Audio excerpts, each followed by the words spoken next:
G'day Ray, Dazza here mate. I've just taken the bike for a pre-work test ride before we fix the leaking seals. Just to, you reported to Harley that down the front straight of Broadford it was tank slapping or wobbling a fair bit. You did mention it was windy, so I thought I'd just take it for another ride to assess it.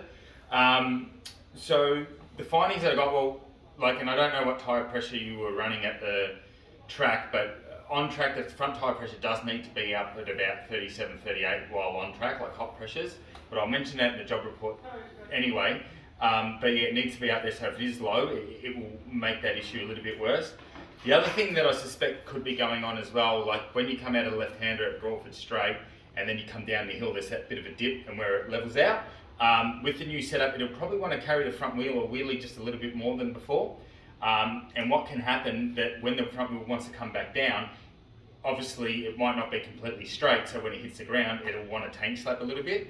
Now that's normal, and that's what happens at the back straight as well when you have tank slappers over the back straights, because the front wheel's in the air ever so slightly, and when it touches back on the ground it wants to straighten up. Now the biggest thing that helps with that by a mile is having very relaxed hands on the bars, because what will happen is that if the bars just straighten up, it'll just straighten up and it'll be fine.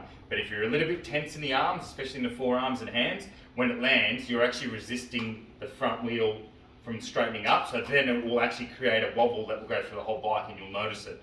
Whereas if you're very relaxed on the hands, you won't notice it.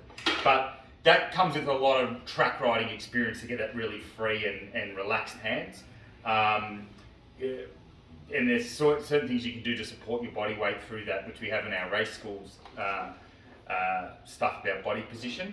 But that's one thing. The other thing that I did notice as well, the steering dampener works and it's okay. Like, it's not bad by any stretch of the imagination, but it's not great either.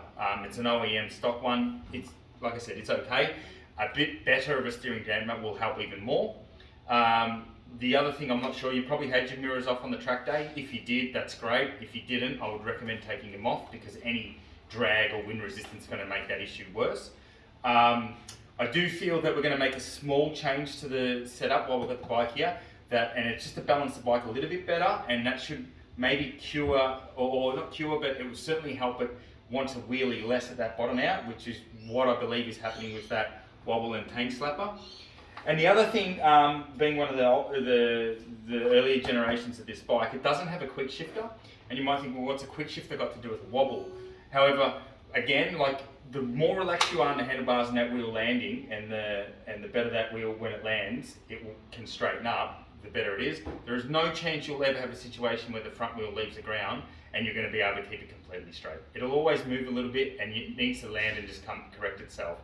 So the freer you are in the arms, the better. And the reason a quick shifter helps is because if you're having to shut the throttle to change your gear, you're putting hand motion through the handlebars, and no matter what, you're going to actually be upsetting that handlebars a little bit. And if you're doing it, particularly if you go to shut and it's carrying the front wheel ever so slightly, so when you go to shut that throttle so that you can change gear, you're going to load the front wheel and create that wobble issue.